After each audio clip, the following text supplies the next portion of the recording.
Blackwood Island. Leo sat on a small wooden chair in his tiny apartment. The walls were thin, and he could hear the noisy traffic of the city outside. Leo was a forensic accountant. His job was to look at bank statements and find where people had hidden money. He was very good at his job, but he was very poor. He always tried to be honest, and in his world, honesty did not pay well. On his table sat a gold envelope. It looked heavy and expensive. Inside was an invitation to Blackwood Island. "You are invited to the final interview," the letter said. "The prize is a position as the heir to the Blackwood fortune. $1 billion. Please arrive at the harbor at 6 p.m. Leo didn't believe it at first. Why him? He was just a man who liked numbers and followed the rules. But he had nothing to lose. He packed his only suit and went to the harbor. A sleek, black boat was waiting. There were 6 other people already on the boat. They all looked successful and dangerous. There was Sarah, a tall woman who was a famous doctor. There was Marcus, a man with a scarred face who had been a soldier. There was also Chloe, a young woman who looked at her phone constantly. She was a genius coder. "Do you think this is real?" Sarah asked Leo as the boat moved quickly over the dark water. "I hope so," Leo replied nervously. "I need it to be real." The boat arrived at Blackwood Island just as the sun was setting. The island was beautiful, but lonely. In the center stood a massive house made of glass and black stone. It looked like a palace from the future. When they entered the house, a robot butler took their coats. "Please, follow me to the dining room," the robot said in a polite electronic voice. "Mr. Blackwood is waiting." The dining room was magnificent. A long table was filled with the finest foods Leo had ever seen. At the head of the table sat Mr. Blackwood. He was an old man with very white hair and eyes that looked like they could see through skin. "Welcome," Mr. Blackwood said. His voice was weak but clear. "You are the 7 best people in your fields. You are here because you are ambitious, but to own my company you must be more than smart. You must be a survivor." Leo felt a cold shiver down his back. The dinner was quiet. Everyone was watching each other. They weren't friends. They were competitors. Suddenly, "Mr." Blackwood stood up. He raised his glass of red wine. "To the future," he shouted. He took a long drink and then his face turned pale. He coughed violently. He tried to speak, but no words came out. He fell forward, his head hitting the table with a loud thud. He did not move. "Check him," Marcus shouted at Sarah. Sarah ran to the old man. She put 2 fingers on his neck. After a moment, she looked up, her face white. "He's dead," she whispered. "He's been poisoned."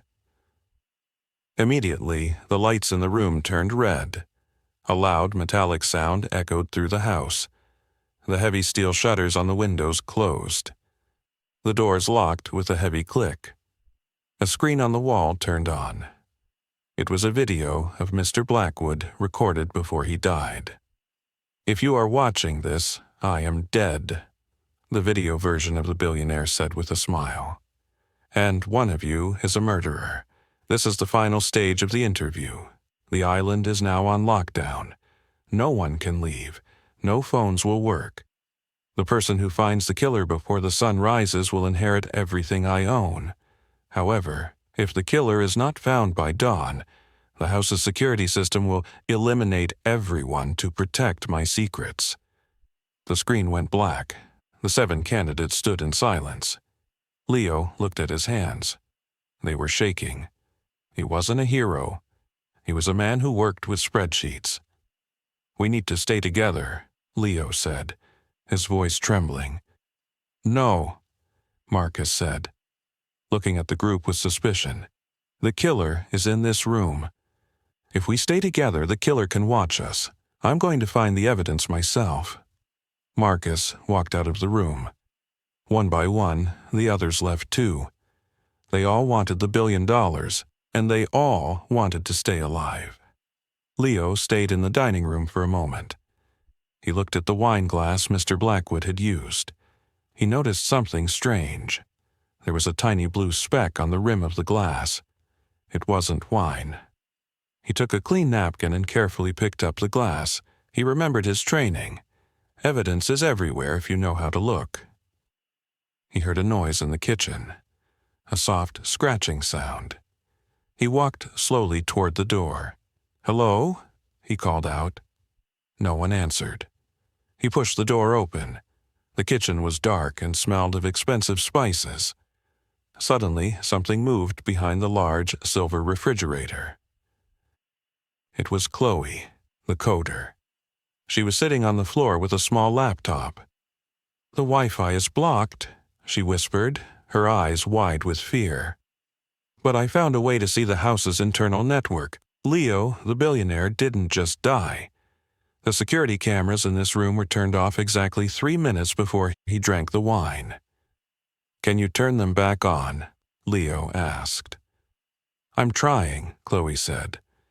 "But someone is fighting me. Someone else on this island is a very good hacker." Suddenly, the lights in the kitchen went out completely. It was pitch black. Leo heard a fast movement, a gasp, and then the sound of something heavy falling to the floor. "Chloe?" Leo shouted. He felt a hand grab his arm. He jumped, ready to fight. "It's me, Sarah," a voice whispered in his ear. "Don't scream. We have to go, now." Leo felt his heart beating fast. The kitchen was so quiet that he could hear Sarah breathing next to him. "Where is Chloe?" Leo whispered. Sarah didn't answer. She pulled a small flashlight from her pocket and turned it on. The light moved across the floor. Chloe's laptop was there, but the screen was broken into many pieces. Chloe was gone.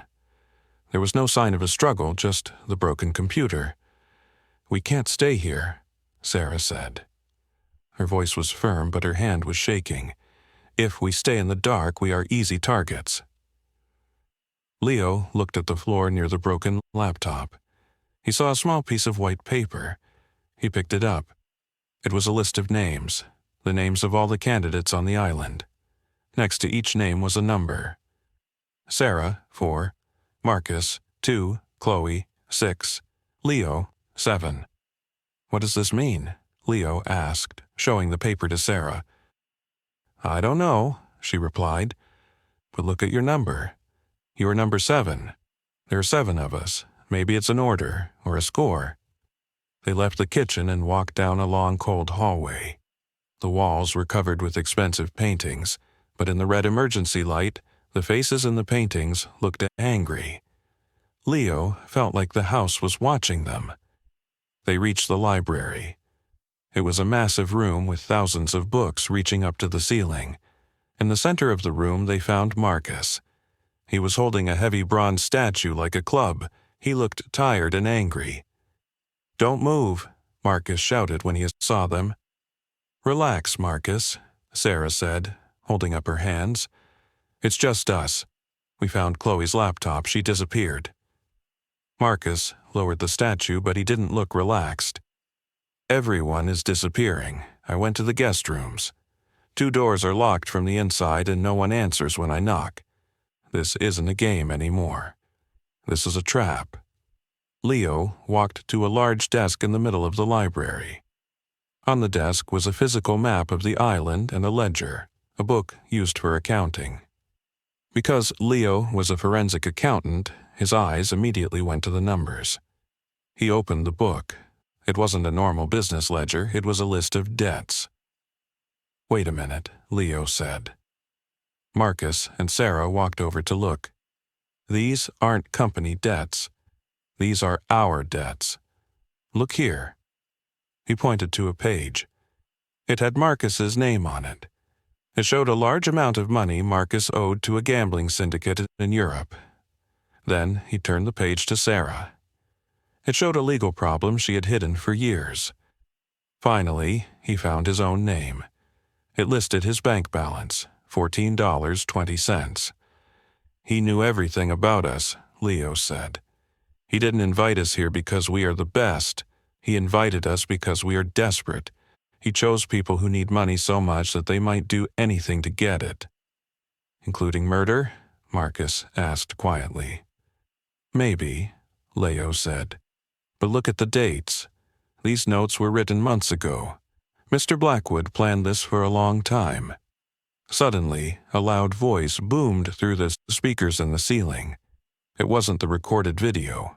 It was a live voice, but it was distorted so they couldn't tell who it was. Very good, Leo, the voice said. Numbers never lie, do they? But you are missing the most important part of the equation. One of you has already accepted a different deal. The library doors suddenly slammed shut. A strange, sweet-smelling gas began to enter the room through the air vents. Cover your mouths, Sarah yelled. Marcus ran to the door and hit it with the bronze statue, but the door was made of thick metal. It didn't move.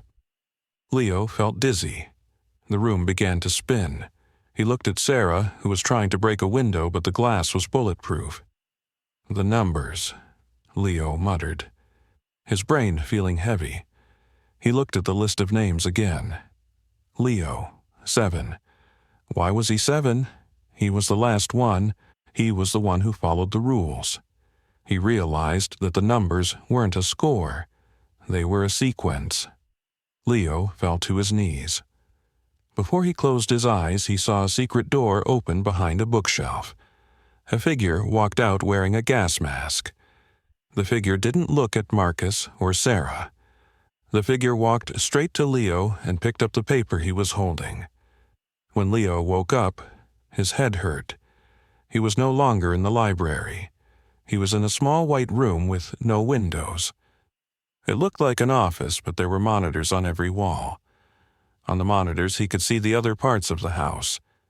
He saw Marcus and Sarah locked in separate glass rooms. They were awake, but they looked terrified. He saw the other candidates, too. They weren't dead. They were trapped in different tests. One was in a room filling with water. Another was in a room with a complex puzzle on the wall. "You're finally awake," a voice said. Leo turned around. Sitting in a comfortable leather chair was Mr. Blackwood. He looked healthy. He was holding a glass of the same red wine from dinner. "You aren't dead," Leo said. His voice was hoarse. "Of course not," Mr. Blackwood smiled. "Poison is such a messy way to die. I prefer theater. It's more exciting." "Why am I here? Why aren't I in a cage like the others?" Leo asked. Mr. Blackwood stood up and walked to the monitors. "Because you are number 7, Leo. In every group there is a leader, a fighter, a genius, and a victim. But the 7th person is the observer, the accountant, the person who sees the truth but does nothing because he is afraid of the consequences." The billionaire leaned in close to Leo. "I don't need an heir who is just smart. I need an heir who is willing to watch the world burn and simply count the ashes. I want to know, will you help me finish the game, or will you join them in the cages?" Leo looked at the screen. He saw Sarah crying. He saw Marcus trying to break the glass with his bare hands. Then he looked at the computer in front of him. It was connected to the house's security system. With one click, he could open the doors. With another click, he could end the game. "If I help you," Leo said, his voice becoming stronger, "what happens to them?" "They fail the interview," Mr. Blackwood said simply, "and they go back to their miserable, poor lives. But you become the most powerful man in the world." Leo looked at the screen again. He remembered his life in the noisy apartment. He remembered the $14 in his bank account. Then he looked at the save button on the screen. His finger hovered over the keyboard. "You said I see the truth," Leo said quietly. "Yes," Mr. Blackwood replied. "The truth is," Leo said, looking at the billionaire, "your accounting is wrong.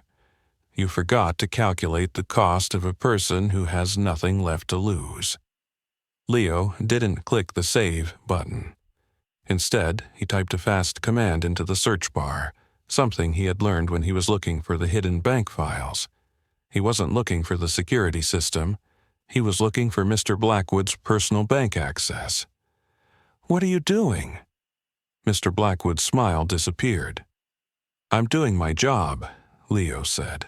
"I'm auditing you." Mr. Blackwood's face turned from red to a ghostly white. He tried to grab Leo's hands, but Leo was faster. He had spent years looking at complex computer screens. To most people, the numbers were a mess. To Leo, they were a story. "You think I'm a billionaire?" Blackwood hissed, his voice full of hate. "I built this world. I own the banks. You can't stop me." "I don't need to stop you," Leo said, his eyes fixed on the screen. "I just need to show everyone who you really are. You aren't a genius, Mr. Blackwood. You're a thief." As Leo looked deeper into the files, he found the truth. Mr. Blackwood's company was empty. He had spent all the money on this island and these high-tech toys. He wasn't looking for an heir. He was looking for a partner in crime. He needed someone who knew how to hide money so the government wouldn't find him. The final round wasn't about finding a killer, Leo realized.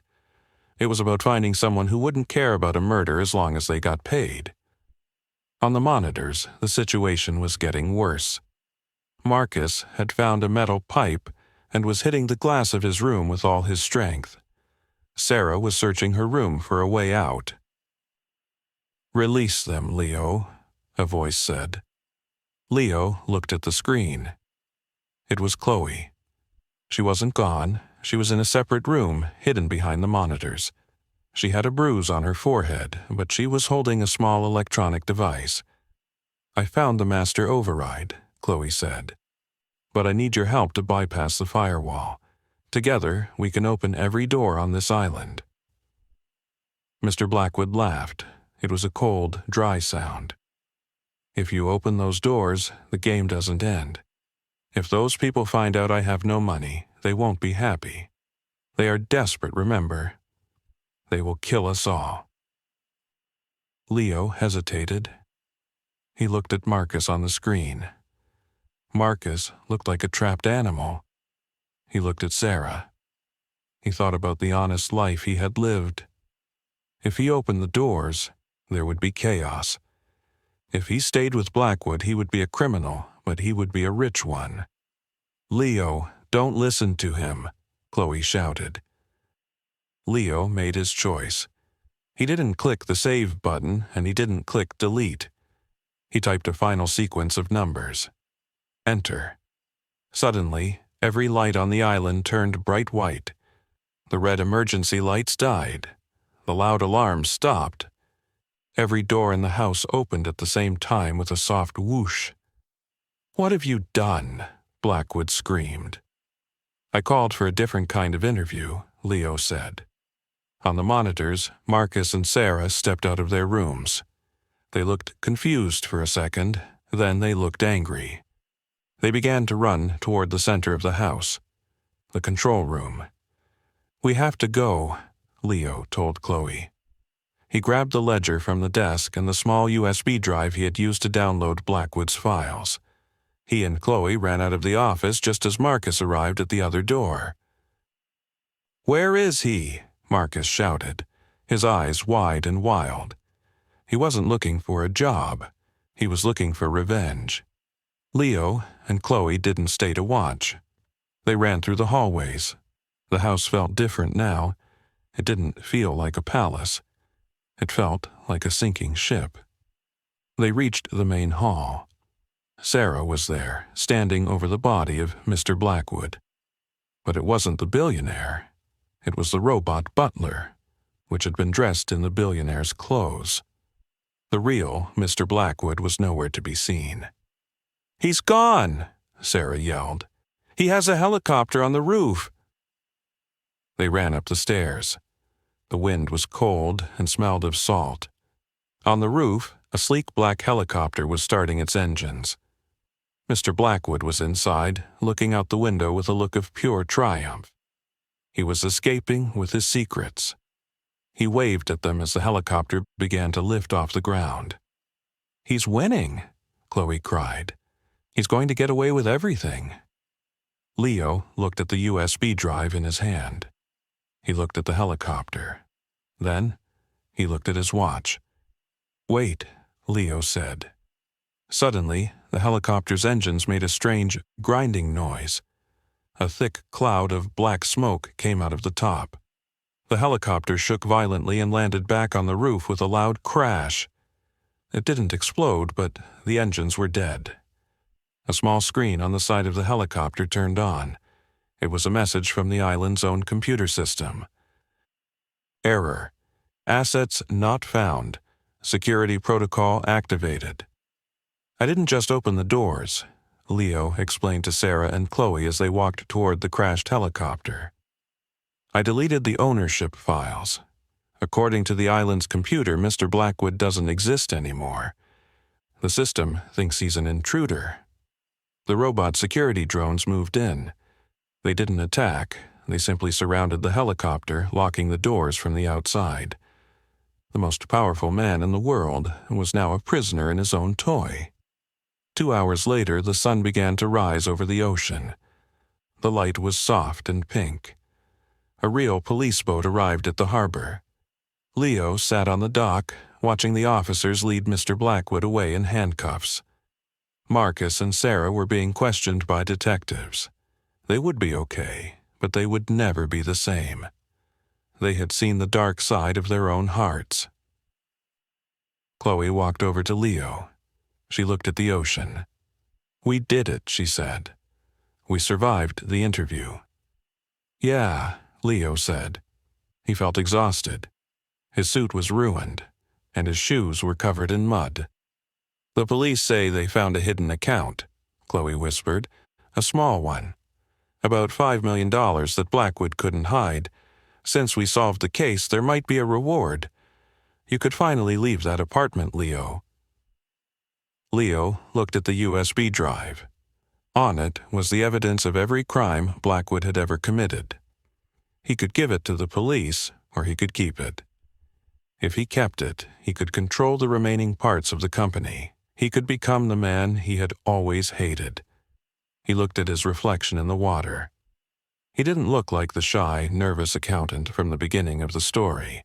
His face was hard. His eyes were cold. "I'm not going back to the apartment," Leo said. "What are you going to do?" Chloe asked. Leo stood up. He threw the USB drive deep into the ocean. He watched it sink into the dark blue water until it disappeared.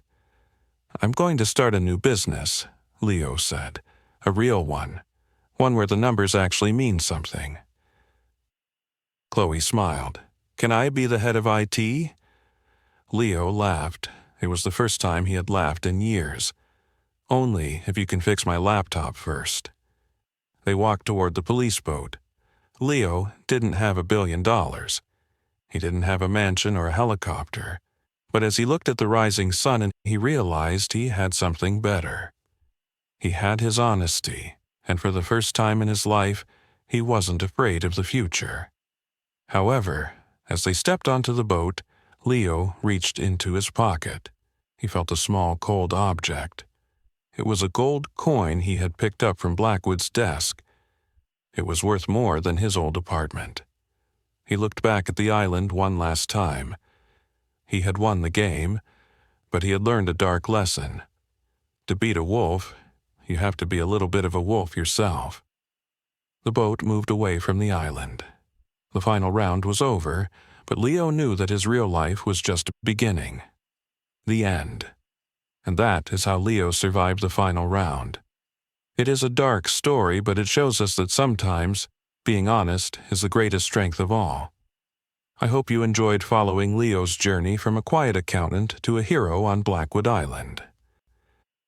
Before we finish, let's look at some of the more challenging words from the story to help you improve your English. First, we heard that Leo was a forensic accountant. This is a person who looks at money and bank records very carefully to find evidence of crimes or hidden secrets. We also talked about an heir. An heir is a person who legally receives money, property, or a title when someone else dies. During the story, the house went into lockdown. This means all the doors and windows are closed and locked for security so that no one can enter or leave. When Leo was working on the computer, he had to bypass the firewall. To bypass means to go around something or find a different way to reach your goal because the main path is blocked. Finally, Leo decided to audit Mr. Blackwood.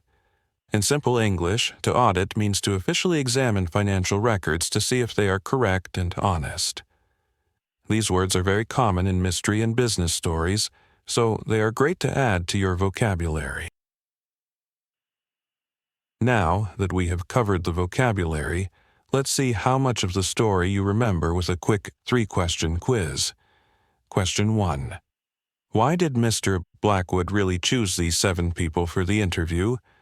Question 2. What was the secret truth about Mr. Blackwood's company that Leo discovered? Question 3. At the very end of the story, what did Leo do with the USB drive containing the evidence? I want you to pause the video right now and take a moment to think about your answers. Write them down in the comments section below so I can see how you did.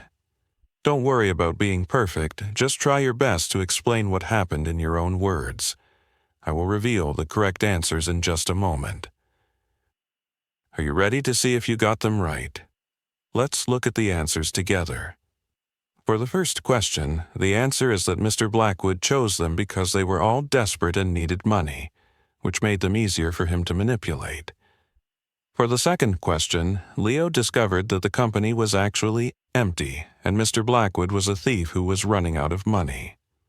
For the final question, Leo threw the USB drive into the ocean because he decided he didn't want to use Blackwood's dark secrets to become a wolf himself. You did a fantastic job today. Learning a language through stories is one of the most effective ways to grow, and I am so proud of the progress you are making. If you found this story helpful and you want to hear more tales like this to practice your English, please give this video a like and hit that subscribe button. It really helps the channel and ensures you never miss a new lesson. Thank you so much for watching, and I will see you in the next story. Keep practicing and stay curious.